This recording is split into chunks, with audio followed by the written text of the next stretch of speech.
waxaa saaka waa berigii soo caga dhigatay gegida dayuuradaha ee London Heathrow dayuurada ay saarnaayeen kasoo qaybgalayaasha barnaamijka toddobaadka Soomaalida oo lagu qabto London sanadkiiba mar. sanadkan ayaa waxaa lagu soo casuumay qaar kamid ah abwaaninta iyo fanaaninta loogu jecel yahay Soomaalida, waxaana kamid ah abwaanka weyn Maxamed Maxamuud Yaasiin abwaan Dheeg oo ah abwaankii sameeyay qaar kamid ah heesaha ugu caansan heesaha Soomaalida sida heesta caanka ah ee sida carabka beeraha oo ay ku wada luuqeyn jireen fanaanintii waaweyneed Maxamed Axmed Kuluc iyo Xaliima Khaliif Magool. sidoo kale waxaa kamid ah heesaha uu abwaan Dheeg sameeyay heesta caanka ah ee Masal Guura Caashaqo oo ay qaadi jirtay Xaliima Khaliif Cumar Magool,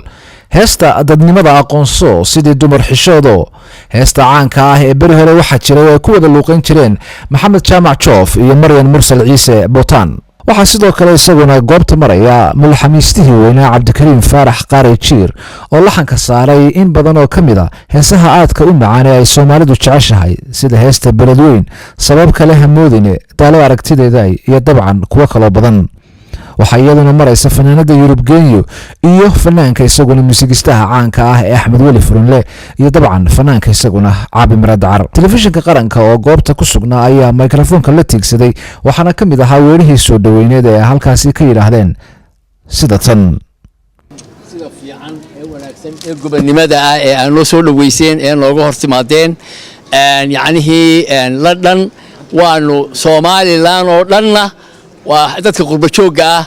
xidig bay ka yihiin ka muuqata xidigaha ka weyn oo dayaxo kala ah ay reelana ka yihiin. annaguna warkiina waanu haynay waana idinka muuqata waxaanaanu idin leenahay waanu idin nimi waanu idinla joogaynaa macsuumadda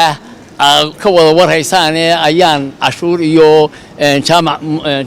muuse jaamacay lagu soo casuumeen halka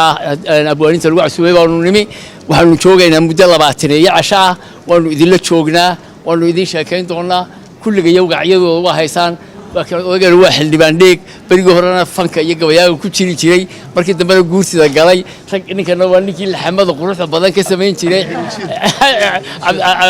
Cabdikariim Jiir Qaari